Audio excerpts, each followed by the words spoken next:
Entenda de uma vez todos os pontos importantes sobre o Drex, para nunca mais ter dúvidas sobre o assunto. Este é o Visão Libertária, sua fonte de informações descentralizadas e distribuídas. Ajude a propagar as ideias de liberdade. Deixe o seu like e compartilhe com seus amigos. Um artigo seu pode virar vídeo aqui também, sabia? Este artigo foi escrito por The Dark Meteor from Andromeda, revisado por Coreia com K e narrado por Gordinho Caipira. O Drex chegando na vida dos brasileiros, é imperativo desmistificar e explicar algumas questões sobre essa tecnologia de forma mais neutra possível, sem detalhes técnicos, focando apenas nas partes importantes que se deve compreender.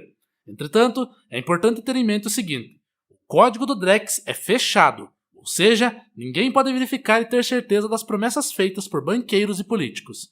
Aqui apresentaremos tudo o que foi possível encontrar e simplificar para poderem entender como esse real digital funciona. Portanto, vamos aos fatos. Durante entrevistas e palestras sobre o assunto, o Banco Central usa bastante a expressão democratizar o acesso do dinheiro.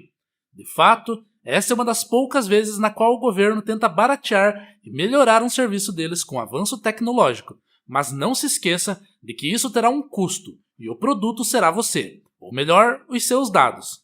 O Drex se apresenta como um Pix melhorado e alternativo, e aqui já podemos eliminar o primeiro mito. O Pix e o dinheiro em papel não vão acabar, ao menos imediatamente. Será uma alternativa que promete facilitar empréstimos, seguros, investimentos, contratos inteligentes e menos burocracia. Ou seja, é apenas uma espécie de Pix paralelo e opcional para quem quiser ser ainda mais dependente de bancos e do governo, com algumas vantagens em velocidade, preço e burocracia. Uma das promessas é facilitar o acesso ao crédito. Com a blockchain, as transações se tornarão parte do sistema, permitindo uma recuperação de crédito mais eficiente. Para quem não compreende os meandros disso, o Pix é uma moeda digital que serve apenas como meio de troca, enquanto o aplicativo do banco possui alguns poucos serviços. Já o Drex é uma plataforma com a moeda e diversos outros serviços já integrados. O Pix é uma calculadora e o Drex é um celular com uma calculadora mais eficiente e com muito mais funções prontas. Além disso, a ideia é que a pessoa comum terá mais opções de crédito pré-aprovados e produtos financeiros variados. Outro ponto interessante é a automatização de pagamentos e investimentos na bolsa, que se tornarão mais baratos. A possibilidade de, por exemplo, fragmentar ações na bolsa em pedaços menores é uma inovação que pode abrir portas, mas a quem realmente isso beneficia? Não foi comentado a parte do controle ainda, mas na questão de privacidade, não espere nada muito diferente do Pix. Assim como ele, a nova rede não oferece uma transparência, pois seu código é fechado e não acessível ao público, apenas aos desenvolvedores e pessoas por trás desse sistema. Isso significa que a confiança que depositamos nesse sistema se baseia nos mesmos fundamentos da LGPD, Lei Geral de Proteção de Dados, o sigilo bancário, a Constituição e, em última análise, na integridade e honestidade de políticos e banqueiros. Esteja ciente de que, apesar das promessas de segurança e privacidade, a estrutura de tudo isso estará sob controle do Banco Central, e, em última instância, do governo. Se confia nos desenvolvedores, banqueiros e políticos e que eles seguirão à risca a Constituição, a LGPD e as leis de sigilo bancário, boa sorte. Se tratando de autocustódia, a conversa chega a ser engraçada. No Bitcoin, quem tem as chaves privadas tem 100% de controle sobre o dinheiro na carteira. Caso esqueça, nunca mais terá acesso. Ou seja, se não possui as chaves, aquele não é o seu dinheiro. Pensando nisso, o Banco Central trouxe a solução. Você terá a autocustódia das chaves privadas da sua carteira Drex, mas para conseguir isso, precisará contratar um serviço de uma instituição financeira, passar por um processo de KYC, dando todos os dados necessários como foto e documentos. Assim, sua carteira será criada, com a sua chave privada sendo compartilhada junto ao seu banco. O dinheiro é seu, mas também é do banco. Pelo menos poderá escolher qual instituição poderá acessar seu saldo no banco. Mas lembre-se de estar bem arrumado quando precisar enviar sua foto e documentos. Isso é para sua segurança. Nesse momento, o telespectador deve estar se perguntando: certo, mas como sacarei o meu valioso dinheiro? Como já foi dito, o dinheiro em espécie não acabará de prontidão. No Drex, o saque em dinheiro será possível, embora o objetivo futuro do Banco Central seja o saque digital, por meio de um cartão inteligente ou em algum dispositivo móvel, como um celular e até pagamentos offline. Mas na prática, o Banco Central ainda não possui uma ideia consolidada. Então, até o momento, aconselham o saque em dinheiro de papel. Esse sistema visa eliminar o terceiro em uma negociação, como por exemplo na compra de um carro ou imóvel. Ao invés de deixar a confiança nas mãos de um advogado, será feito por meio de um sistema automatizado, que terá regras e só finalizará o pagamento depois que as partes cumprirem seus acordos. Para simplificar, imagine que algumas pessoas querem jogar um jogo de tabuleiros, mas para que tudo funcione, precisam de algumas regras. Essas regras são os contratos inteligentes, só que mais aprimorados e automatizados, focados em negociação. Tal coisa só será aceita depois que tal quantidade for enviada. No Brasil, esses contratos podem ser usados para organizar o dinheiro e as transações. Eles garantem que todos dentro daquele sistema sigam as regras e ninguém minta ou tente trapacear. Assim, se todos fizerem o que o contrato diz, tudo funciona bem. Algum telespectador poderia perguntar: tá, e além do Banco Central, quem está por trás disso? Durante a fase piloto do Drex, foram selecionados 16 grupos participantes de instituições financeiras que testaram conforme um calendário bem definido as mais diversas funções do Drex. Nesse meio, há convênios de cooperação técnica com o setor privado de diversos países, ou seja, grandes empresas privadas internacionais estão envolvidas e colaborando com esse projeto do governo. Notou algo? Enquanto várias outras coisas, como obras, infraestrutura e investimentos, sequer começam direito, sendo interrompidas constantemente, sem prazos para acabar, o Drex possui até mesmo uma fase piloto, como uma série que será lançada. Perceba como esse real digital trouxe todo esse empenho para os burocratas. Mas como os antigos diriam, quando o milagre é muito, desconfie do santo. O governo brasileiro, ao optar por não desenvolver sua própria moeda digital como uma versão baseada em Ethereum, parece ter decidido que a melhor maneira de avançar é deixar que o setor privado faça o trabalho pesado.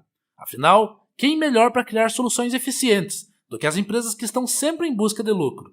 Essa abordagem pode trazer benefícios, como a agilidade e a criatividade que as empresas privadas costumam oferecer, mas tudo sob medida para os banqueiros e políticos. Se tudo funcionar como esperado, o resultado será um controle maior sobre as transações e potencialmente uma vigilância financeira que muitos considerariam invasiva. Além disso, a centralização das CBDCs pode fazer com que muitos indivíduos, especialmente aqueles que buscam maior liberdade financeira, se sintam atraídos por alternativas descentralizadas, como o Bitcoin. E não somos nós quem conjecturamos isso, mas o próprio coordenador do projeto Drex, Fábio Araújo. Ele disse, abre aspas, acho que é impossível que alguém consiga proibir o uso do Bitcoin. Se o governo, o Banco Central ou quem quer que seja oferecer um serviço que não atenda às necessidades da população, a população vai usar outra coisa. Fecha aspas. Além disso, ele responde sua dúvida sobre privacidade. Abre aspas. O Banco Central não vai ficar sabendo de todas as suas transações do dia a dia. Fecha aspas. Mais uma vez, o Drex é código fechado e o acesso é restrito aos desenvolvedores. Só eles sabem o que está nas linhas de programação. Falando em programação, vamos falar da plataforma em si. O Real Digital usará uma plataforma blockchain, que será baseada no Hyperledger Bezo, da rede e também da criptomoeda Ethereum. A Ethereum é uma plataforma bem mais complexa e pesada que o Bitcoin, cheia de camadas e serviços. Dentro desse ecossistema, o Hyperledger Bezo se destaca como uma das opções para criar redes blockchain, e isso atraiu a atenção do Banco Central para desenvolver o Drex. Esse Hyperledger Bezo é uma dessas plataformas de serviços de código aberto, que permite a criação de redes blockchain permissionadas. Ele é uma espécie de Bitcoin, faça você mesmo, permitindo que desenvolvedores e instituições personalizem sua rede de acordo com as suas necessidades. Falando em necessidade, é importante destacar que seres humanos são animais que respondem a incentivos. Não nascemos maus ou bondosos, mas reativos ao ambiente e ao que pode nos dar recompensas, principalmente incentivos econômicos. Entre esses, o interesse em manter a sua riqueza acumulada. Um ponto importante a considerar é que o Bitcoin está em constante evolução, recebendo melhorias e atualizações de forma descentralizada, conhecidas como BIPs, Bitcoin Improvement Proposals.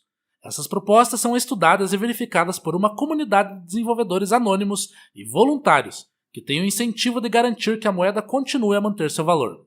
Os usuários têm a liberdade de aceitar ou não essas melhorias, promovendo um ambiente de inovação colaborativa. Em contraste, no Drex, o grande incentivo é manter o controle sobre o sistema financeiro. Se algo significativo acontecer, há humanos por trás disso, e se quer descobrir se isso vai ou não lhe prejudicar, observe as atitudes e principalmente os incentivos. Quem realmente se beneficia com o Drex e quais são os incentivos para tanto empenho nisso. Você já deve ter visto um vídeo no qual se fala que, se na pandemia existisse o Drex, seria possível programar um Bolsa Família ou outros benefícios e fazer com que pessoas só pudessem comprar coisas até 5 km de sua casa. Acha isso assustador? Vamos comentar o maior CBDC do mundo, o eCNY, ou Yuan Digital. Essa moeda é um exemplo claro de como uma CBDC pode ser utilizada não apenas como uma ferramenta de pagamento, mas como um mecanismo de controle social. Desde seu desenvolvimento em 2014, a China tem avançado rapidamente na implementação da moeda, testando-a em várias cidades e até mesmo utilizando-a em eventos globais, como as Olimpíadas de Inverno de 2022. A narrativa oficial do governo chinês afirma que o Yuan Digital visa modernizar o sistema financeiro, aumentar a eficiência das transações e combater crimes cibernéticos. Segundo o relatório do Working Group on eCNY Research and Development de 2021, o Yuan Digital busca promover uma concorrência justa no mercado de pagamentos, nivelando o campo para inovação e acessibilidade. Entretanto, essa moeda digital permite um nível de rastreamento e controle sem precedentes. Embora alguns vejam isso como uma medida de segurança, é importante se perguntar até que ponto essa segurança se torna vigilância? Além disso, nossa moeda tem um papel geopolítico, sendo uma opção ante o dólar. Acreditamos que em algum momento o dólar irá desaparecer, assim como todas as moedas fiduciárias, pois todas possuem prazo de validade. O problema é substituir o papel colorido por uma moeda digital maligna. Enquanto muitos países exploram suas próprias CBDCs, a China utiliza o Yuan Digital como um meio de controle social, permitindo acesso a informações detalhadas sobre os hábitos de consumo dos cidadãos, uma eficiência que traz 1984 à realidade, confirmando como essas moedas podem promover eficiência econômica e controle social. E para fechar com chave de ouro, a Exame informou que o projeto Drex entrará numa nova fase em 2025, mas o maior desafio continua na privacidade. Agora, a opinião final da escritora. Apesar de todas as reclamações contra essa CBDC, realmente acredito que a maioria das pessoas acabará usando o Drex, e nem precisará de muito esforço do governo. Posso parecer pessimista, mas sou extremamente otimista. Porém, a salvação é individual. Quando muitos perceberem que podem ter acesso a serviços financeiros mais baratos e acessíveis, a tentação será grande. A busca do povo brasileiro por vantagens ofusca a ratoeira. Quem já entendeu o propósito do Bitcoin não se importa com quantas moedas ou CBDCs os governos criam, mas quem não entendeu provavelmente não resistirá às iscas do Drex. A complacência e a memória curta são problemas sérios na política do Brasil. Obrigado pela audiência. Este é um canal colaborativo. Participe você também. Cadastre-se agora mesmo no nosso site visãolibertaria.com e envie os seus artigos por lá. Os colaboradores recebem recompensas em Bitcoin. Inscreva-se no canal e clique no botão da campainha para ser avisado de novos vídeos. Até a próxima!